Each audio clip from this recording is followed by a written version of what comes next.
Hello and welcome to episode 4 of our AGS Success weekly video blog, bringing the science of learning to you at home. My name is John Tate, I'm Deputy Head Teacher. And my name's John Pacey, Assistant Head Teacher.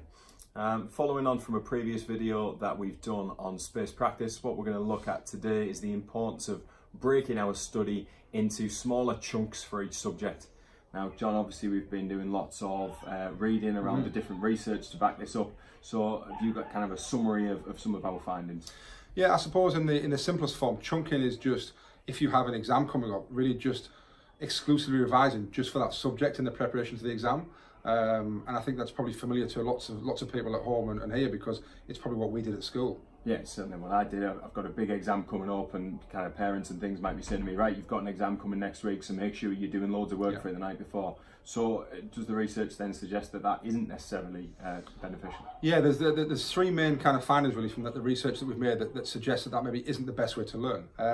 The first one being that, I think we talked about this in the first video blog about retrieval practice, and the act of, we have to almost forget information to then be able to retrieve it, and the act of retrieval actually strengthens those learning pathways. So actually, by just doing it all at one time, it means you don't forget it, and that leads into the second point, that it becomes too familiar. I think we've spoken about this in the second video blog as well, that false sense of familiarity, and all that creates is a lack of deep learning because you think it's familiar. You're not really getting under the surface of it, and if you're constantly doing it over 4 or 5 nights before an exam, then it feels familiar, and you're not having to forget it, so you're not having to retrieve it. So actually, it does you no real favors at all. And lastly, as well, the third point is that although chunking might create some initial short-term gains in performance, and this is the key word, performance, on that exam on that any given time, it doesn't really create any long-term learning pathways, because you're just really preparing and wanting to perform on that exam.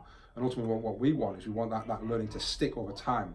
So yeah, very important that actually, although we might feel that it's a good thing to do, it doesn't actually, the research and the numerous research we've read doesn't back it up that actually it creates longer term learning.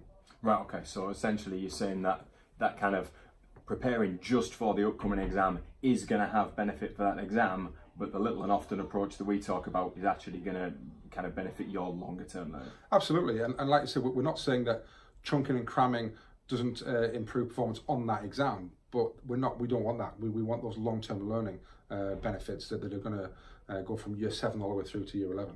So absolutely. On the basis of that, then, we always talk about tips for parents and for students, and that's really important for us, that people have got some takeaways to do the very next day. So in terms of our students, what would you say for our students that they can do straight away on the back of this video? I think ultimately they need a process. We've talked about how that might be the same for us. It might actually be perpetuated by parents as well, in terms of, right, this exam's coming, this is the thing you've got to go for. And our brains, kind of our caveman brains, are hardwired to think of the next important thing and to concentrate on that. So short-termism is quite common, especially among teenagers. So what we could have, if I have a process, say I have a revision planner that says every Monday I'm going to do maths, every Tuesday I'm going to do English, every Wednesday I'm going to do biology, then that actually kind of gets in the way. That becomes a blocker to me saying, oh, I need to stress out about my maths, so I'm only going to concentrate on maths.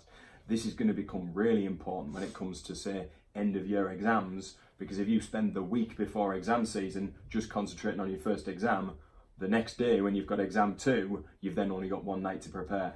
So that type of thing, if we can build in a planner which kind of takes those decisions away from you, and then you just stick to the process, you're going to be absolutely fine. Brilliant. And for parents, how can they support their children to do exactly what you've said?